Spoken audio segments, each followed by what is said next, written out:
Assalamualaikum warahmatullahi wabarakatuh.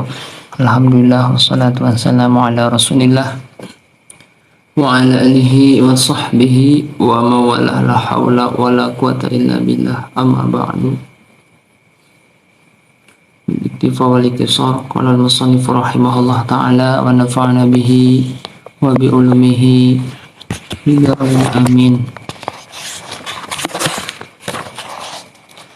Seperti biasa, nanti setelah selesai, insyaallah akan langsung diupload ke YouTube. Bismillahirrahmanirrahim. Bismillahirrahmanirrahim. Alhamdulillahi, segala puji bagi Allah, hamdan dengan pujian. Nastaftihu bihil khairati, yang mana kami buka kebaikan-kebaikan atas dasar pujian tersebut. Ini tentang apa? Tentang hukukuz zawjain, suami istri ya. Baru mukadimah kemarin, baru bismillah, sekarang pembahasan tentang selanjutnya. Ainatlubu, yakni saya meminta, saya mencari.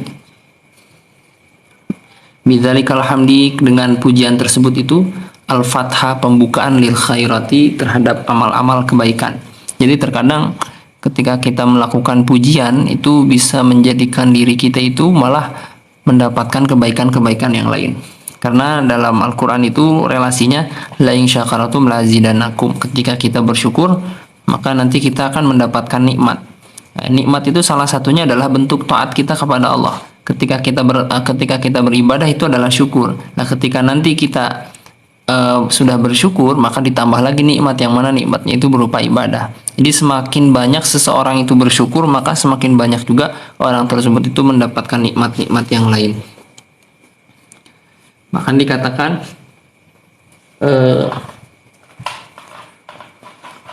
abdun syakur khairu min abdin sobur. Hamba yang bersyukur itu lebih baik daripada hamba yang bersabar, yang sering sabar katanya. Jadi banyakin syukur. Itu banyakin bersyukur. Apa yang dinamakan syukur yang sering saya sebutkan kemarin adalah sorful abdi jami'a ma an'amallahu bihi khaliqalahu, lima khaliqalahu. Jadi menggunakan sesuatu nikmat untuk apa diciptakannya. Seperti wa ma khalaqtul jinna wal insan illa liya'budun. Wal insa illa liya'budun. Gini. Yang dinamakan syukur itu adalah menggunakan nikmat sesuai dengan untuk apa diciptakannya. Manusia dan jin itu diciptakan untuk beribadah, maka ketika manusia dan jin itu beribadah, maka disebut bersyukur. Ketika tidak beribadah dalam arti melakukan hal-hal yang haram, maka sudah kufur nikmat, begitu. Jadi nanti kufur itu ada kufur nikmat, ada kufur agama. Gitu. Fathul Ijar malam Rabu.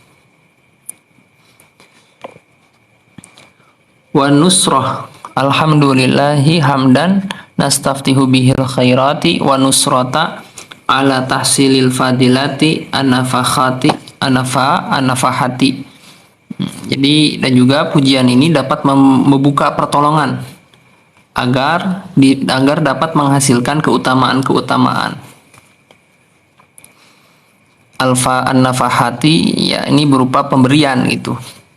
Ainatlubu, maksudnya natlubu, saya meminta bidzalikal hamdi, dengan pujian tersebut itu al-fathah, untuk membuka lil atoyat, terhadap pemberian-pemberian Allah, nikmat-nikmat Allah, anugerahnya.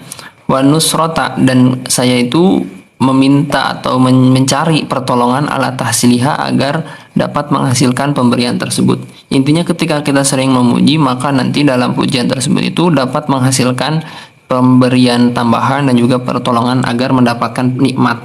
Jadi kesimpulannya itu ketika kita memuji maka akan mendapatkan nikmat dan akan ditolong oleh Allah untuk mendapatkan nikmat, begitu. Wassalatu, selesai itu untuk masalah pujian.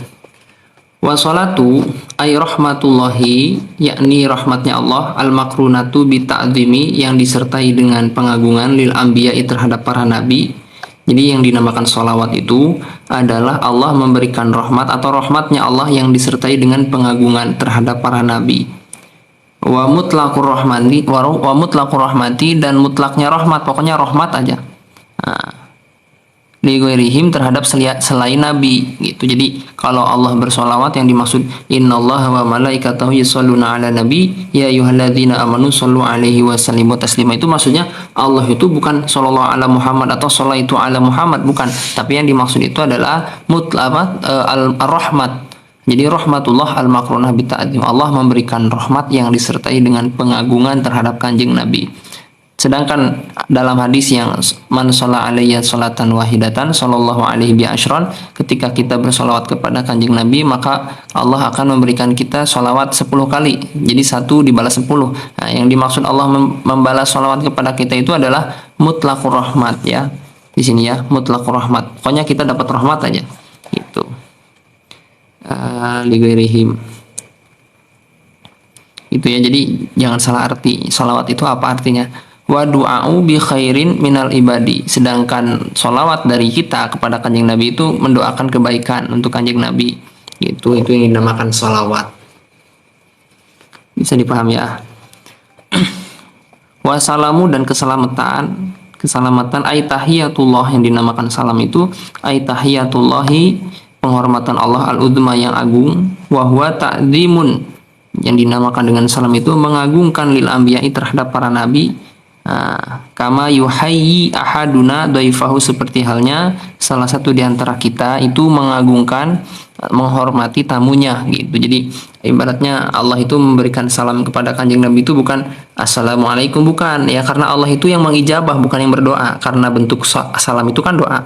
Seperti misal nih kita kepada sesama muslim assalamualaikum, itu kan doa, jadi semoga keselamatan kepadamu gitu kan. Bagaimana nisbatnya Allah? Masa Allah mendoakan kepada Allah sendiri? Jadi maksudnya itu apakah Allah meminta terhadap diri sendiri? Kan mustahil ya. Masa gini, ya Allah gitu, masa gitu ya, berilah keselamatan, maksudnya itu bukan gitu. Tapi Allah itu ketika wassalamu, Allah memberikan salam itu maksudnya Allah memberikan penghormatan yang agung ya terhadap para nabi gitu. Wa talabul ibadi lidzalika, dan kalau sholawat dan kalau salam dari kita itu maksudnya itu kita sebagai hamba itu meminta kepada Allah untuk menghasilkan ta'zimun lil anbiya atau tahiyatullah al-uzma.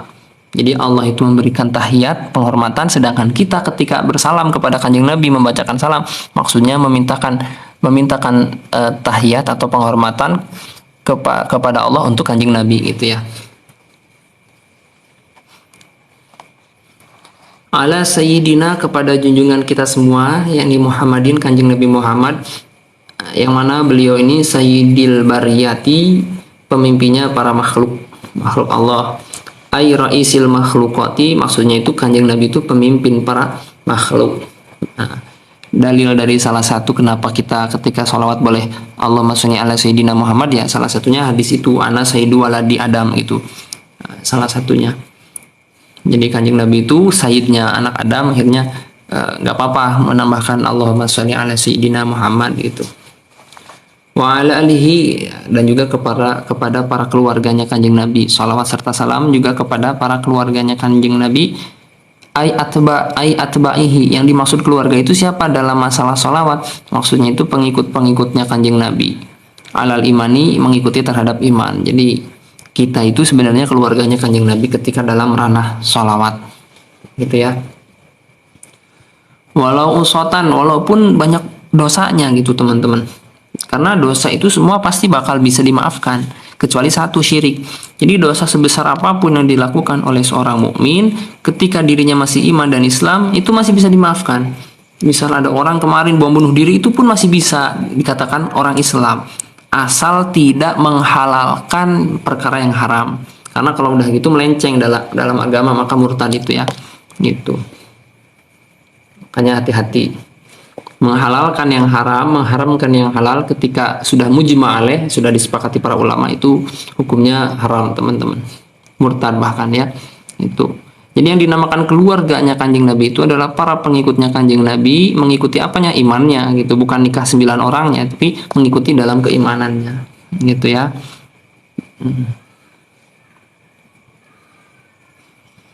Nah, kita buku dulu Jen. walau usotan, walaupun orang-orang itu berdosa. Jadi gini teman-teman, orang-orang itu nanti sering saya sebutkan ada 3 golongan di akhirat itu.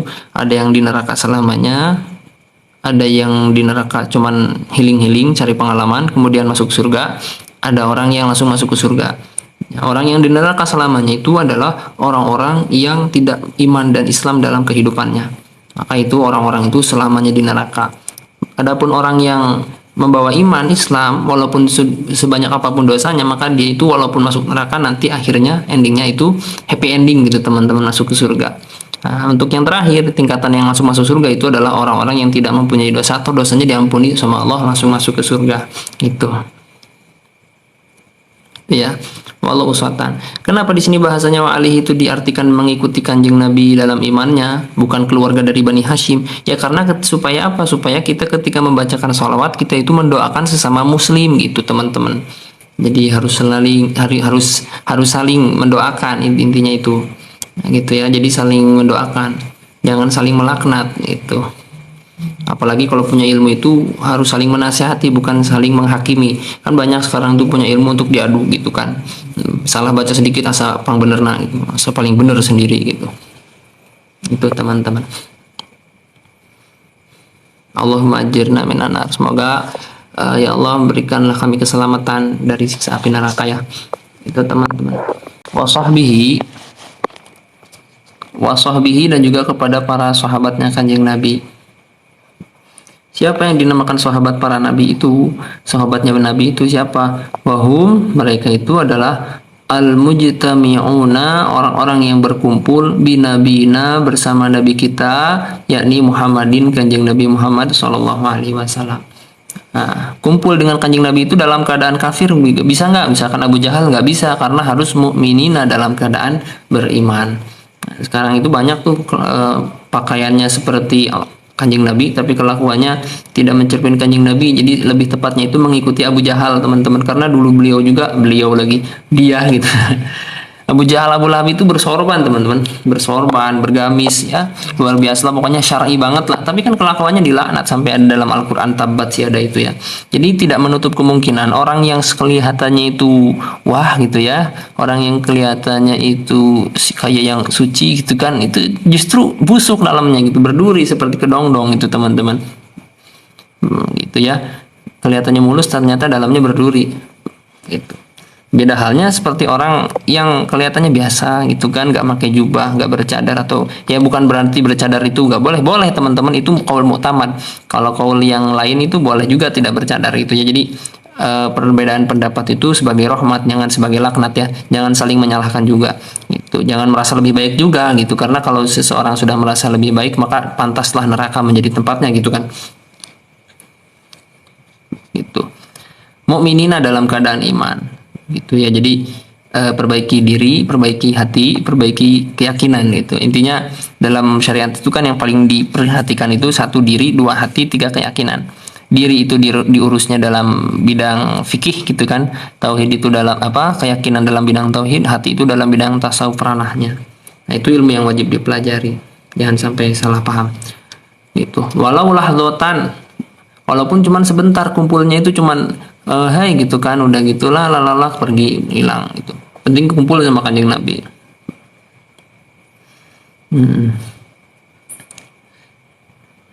Wa innahu la yadhillu ma walait wa la yu'izzu man adait. Ya gitu. Intinya itu beliau Masya Allah. Ketika Allah setelah tinggikan derajat seseorang, maka bagaimanapun kalian jatuhkan maka tidak akan jatuh. Ketika Allah itu merendahkan seseorang, maka bagaimanapun keadaannya, bagaimanapun kalian tinggikan, tetap akan di bawah ya. Ada suatu amalan yang memang untuk angkat derajat, salah satunya juga bisa untuk mempunyai keturunan yang soleh, itu membaca laqad ja'akum itu ya. Kalau dulu saya dapat ijazah itu 7 kali, ada juga referensi yang kedua, ijazah yang kedua itu 11 kali.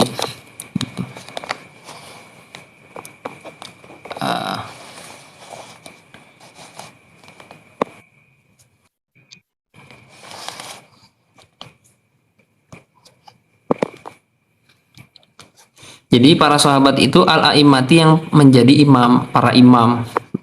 imam itu apa sih gitu? Apakah imam itu adalah yang penting dalam keadaan sholat? Imam itu maksudnya itu adalah al-muqtada, secara bahasa itu al-muqtada, tapi secara istilah dimaksud imam di sini nanti selanjutnya. Jadi yang dinamakan imam itu adalah al-muqtada, orang yang diikuti. Makanya ketika dalam sholat yang dinamakan imam itu pasti diikuti makmum.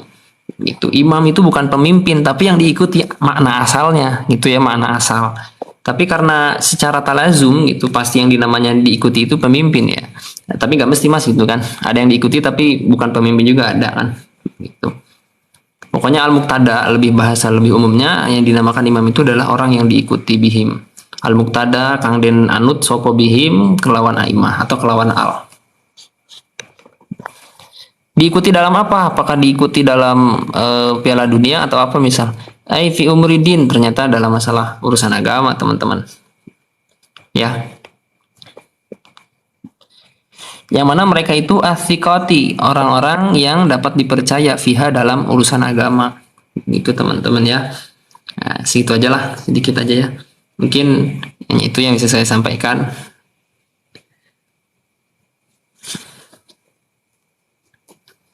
Nanti saya upload live-nya di YouTube. Jadi barangkali ada teman-teman yang baru datang nanti bisa lihat aja di YouTube ya. YouTube-nya apa? Ada di link bio, tinggal diklik aja link bio-nya, nanti banyak pilihan, ada join Telegram, ada join grup WA. Ada banyak lah pokoknya mah. Gitu ya. Ngalimnya Masya Allah. Enggak, saya enggak ngalim. Saya juga persiapan dulu teman-teman. Kalau enggak persiapan enggak bisa saya. Enggak ngalim saya. Nah gitu. Cuman yang bisa saya sampaikan, yang nggak bisa mohon maaf lahir dan batin. Daripada sesat menyesatkan, lebih baik saya nggak katakan tidak tahu, karena wamin adabil ilmi itu kan kaulul adri ya. Sebagian daripada adab berilmu itu mengatakan saya tidak tahu, daripada mentang-mentang sudah diakui kiainya, kekiaiannya orang alim, udah gitu ditanya semua dijawab itu padahal salah, akhirnya nanti sesat menyesatkan, itu paling bahaya teman-teman. Nah, yang sangat riskan sekali. Nanti ini di re-upload ya. Sekarang saya pengen bahas ini tentang masalah manhajus sawi teman-teman. Manhajus sawi ini Thariqatu Sadah Ba'alawi. Tapi ini tentang adab, tentang akhlak. Supaya beradab nggak biadab. Teman-teman.